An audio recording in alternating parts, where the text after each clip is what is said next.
Welcome to MarineMax Rogers. Today we're going to be taking a look at a brand new G23 from Nautique.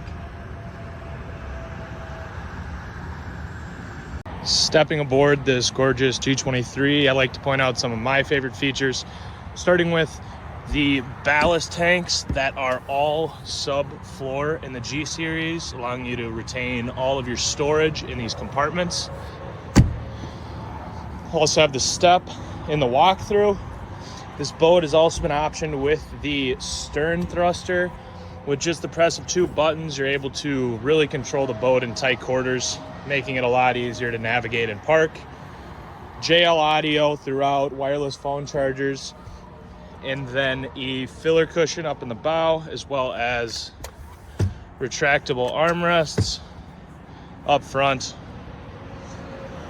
Come on down to MarineMax Rogers and check out this gorgeous G23.